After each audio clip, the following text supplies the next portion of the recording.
Good afternoon. Good afternoon, everybody. Welcome back after a long and varied weather summer. And so welcome back to the Rotary Club of Wellington, serving Rotary from the heart of Wellington since 1921, and we're approaching the end of our 96th year. Denzel, it's nice to have you here, and our thoughts remain with you and your family. And I would ask you to say grace, if you would, please.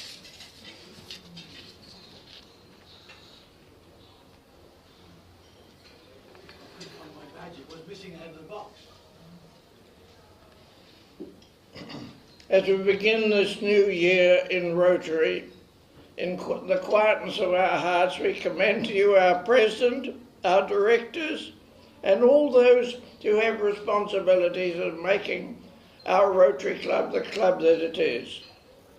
And so we now share in Joy Cowley's lovely grace.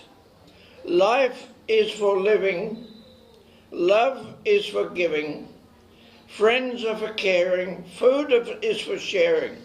For life, for love, for friends and food, we give you thanks, O God. Amen.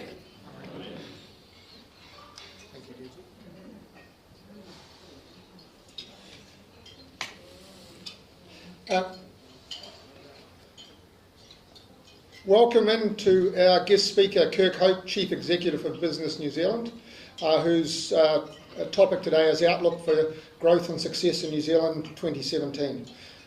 Introduced at the top table by James Austin, and the Sergeant today is Martin Matthews. And Martin, as the club all know, congratulations on your appointment as Auditor General. For everybody, Martin's last, by statute, I presume it is, your last meeting is next Monday, and then we won't see Martin for 5 years. So, so congratulations, Martin.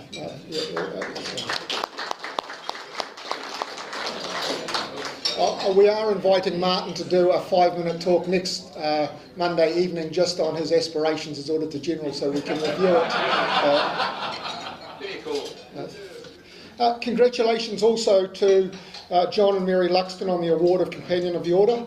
Is John here? I didn't see him. Or to Hewitt and Joe on the award of Member of the Order, both in the New Year's Honours list. And I've passed our club's congratulations on to both families. Welcome back to Christine and Nick Hurley after a life of foreign service in Rarotonga.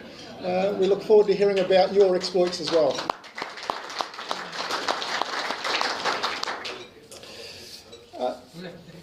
Given the nature of human society, this is the longest birthday list of the year, and people who are on it know that we are expecting you to help us celebrate your birthday by a contribution.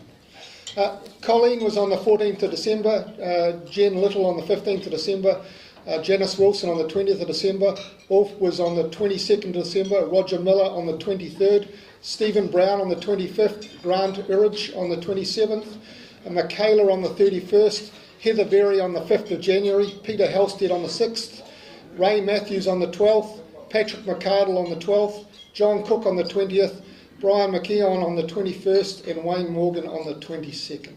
Happy birthday to all of those club members, and please do generously contribute.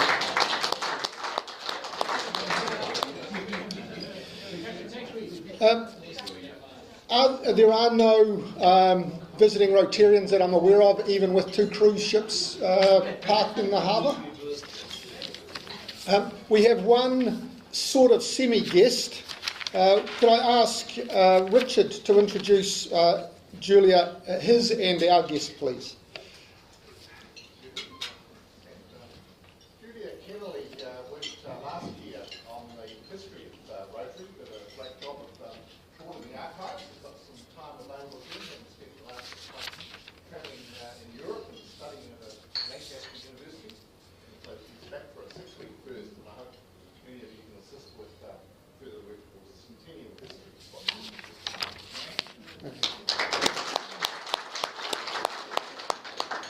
Now, as this is the Auditor General's last set of audited accounts for the Rotary Club of Wellington, please give generously to our Sergeant.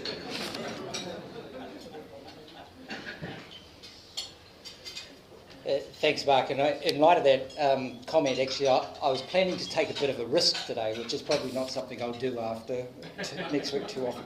So I'm going to do something a little bit different for the Sergeant session.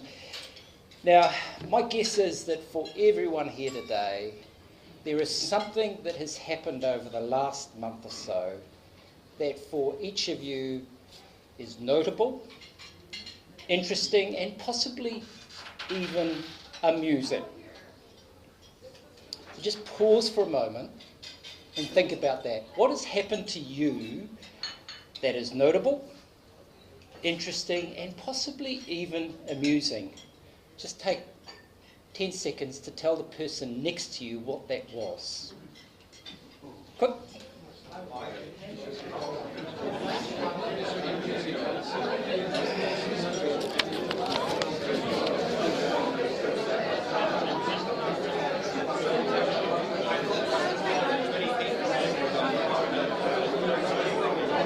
Okay, that's about long enough.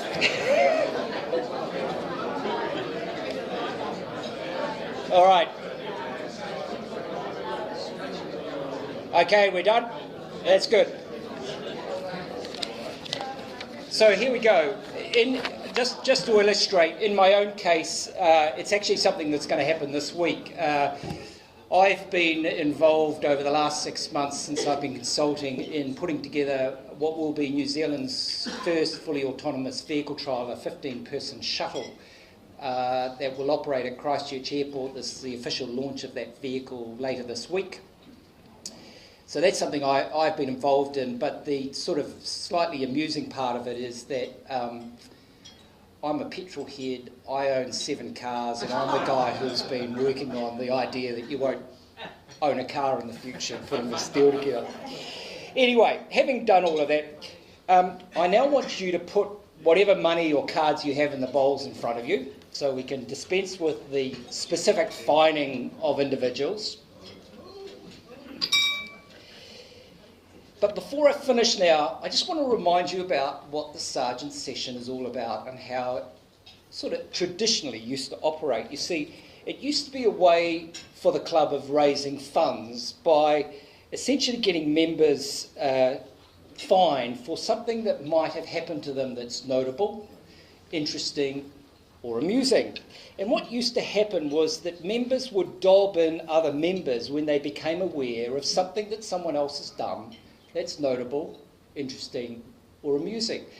Now, my guess is that everyone in the room knows something that was notable, interesting, or amusing that happened to someone else in the last month, and this is your opportunity to dob them into the Sergeant. So, would anyone like to tell me if there is something you've heard from another member or about another member which is particularly notable that the club should hear about and they should be fined for? Any volunteers? Come on. Lee. Peter Cornish will have to explain this, but at the start of what I imagine was a very expensive cycling trip in Australia, what was it? The Tour Down Under? He broke a rib, which was his excuse to only bike 200 k's rather than 500 k's. Well, there you go. Lucky if you've already paid up, Peter. Did anyone else hear anything particularly interesting or notable about another member that I should know about? Come on. There's got to be one more that you heard in the room. No volunteers? Ramsey. Lady Susan confessed to me earlier that when her grandchildren were around staying, she enjoyed ignoring them, letting them do their own thing and got them being in a quiet space. Very embarrassing.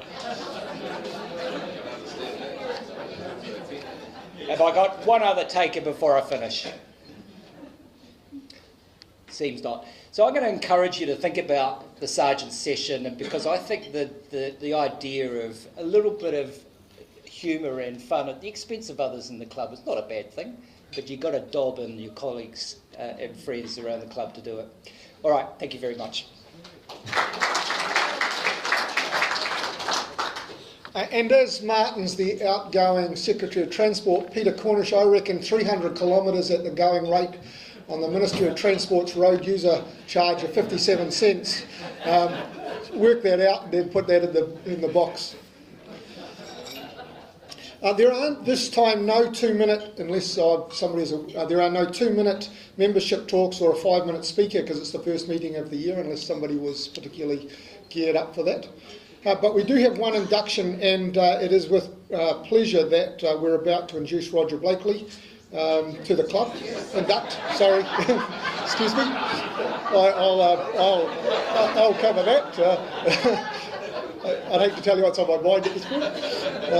So it is with pleasure, Roger, that we induct you into the club. The introducer will be Helen, and Stephen Brown will do the induction.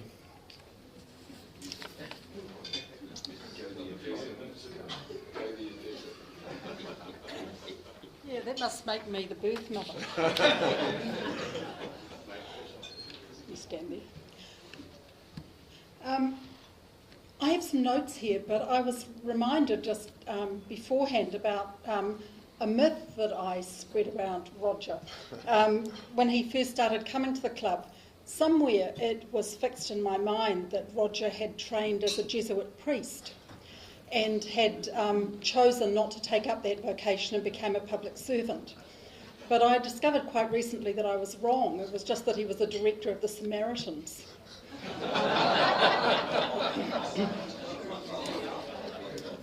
So you'll all know that Roger is on the Greater Wellington Regional Council and Capital and Coast District Health Board. Now, that happened during the time that he's been visiting us.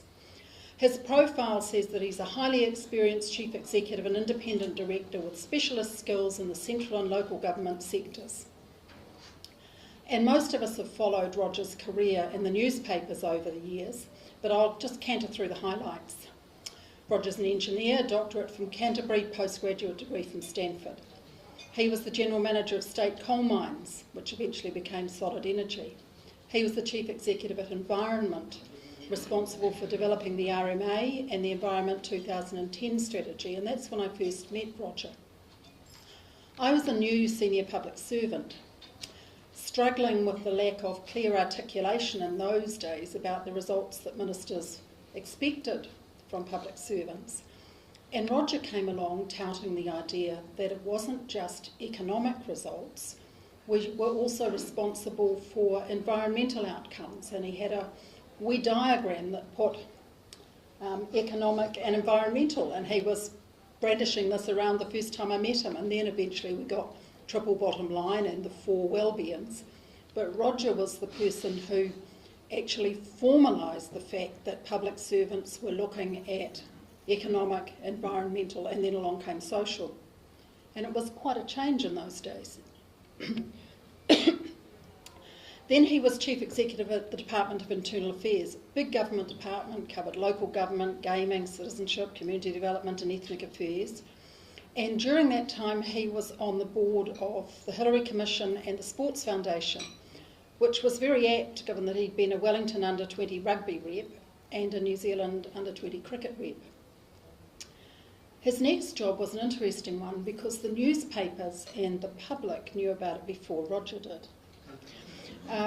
Roger was on his way to the stadium in a courtesy bus for rugby, I think, one day, and he looked out the window of the bus and saw a Dominion Post billboard that said, "Controversial public sector chief executive to head Pororua City." And it was right. It was just that a member of the council had leaked it before Roger was actually offered the job. So then he moved to Auckland as Chief Planning Officer for the new Auckland Council from 2010 to 15. He was responsible for producing the first Auckland plan, known as the Spatial Plan, the Unitary Plan, and a whole lot of transitional projects. And he was an advisor to New York on the New York Regional Plan. And then he came back to Wellington in the roles that we know about. And over all those positions, Roger received a whole number of awards, including the New Zealand Planning Institute's Glass Award, that I was particularly pleased about because my dad had got it after Roger. He won the Queen's 1990 Commemoration Medal. He was a Sloan Fellow and a Harkness Fellow. and he was the lead for Pororua and Auckland to win a whole lot of public sector and local government excellence awards for city planning and public engagement. And I was very pleased that he got those, as I was a judge for all of them. Roger is married to Lynn, who was Head of Humanities at St Auron's College. His son Nick is the Deputy Chief Executive at MSD, responsible for the social policy work, and his daughter Marissa is a social worker with Barnardo's in Sydney. I know that Roger will be an asset to the club on so many levels, and I'm really honoured to have been able to nominate him.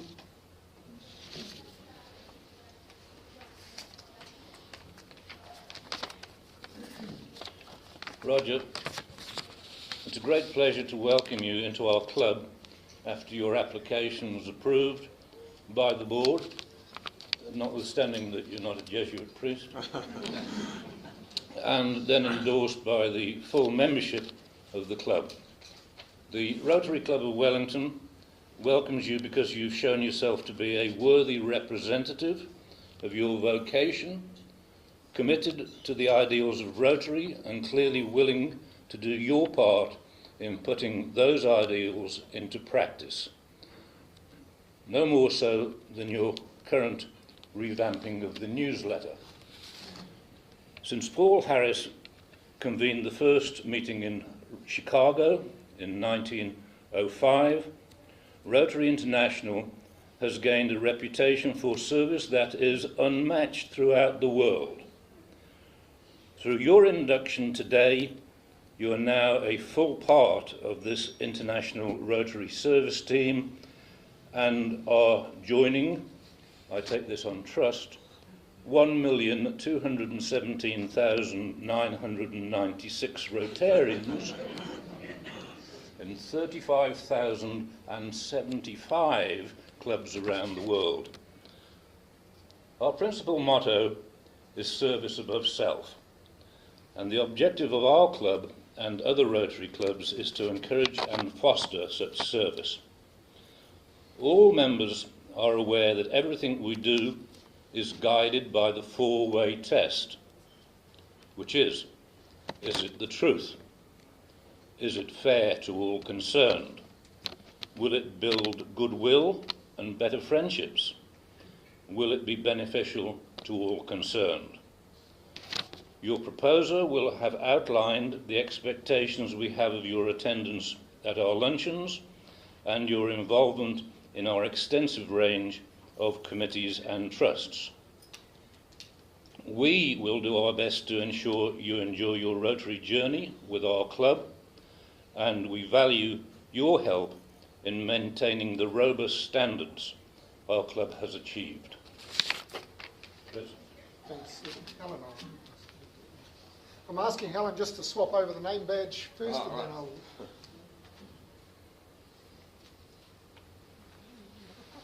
Okay. Roger, it is with pleasure.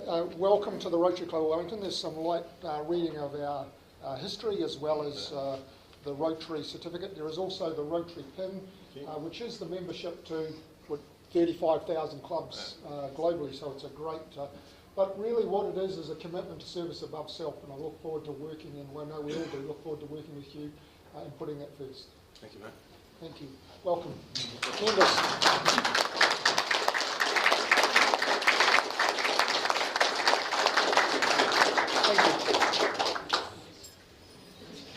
We'll now have fellowship time. See you back at 1 o'clock, just before 1 o'clock, please.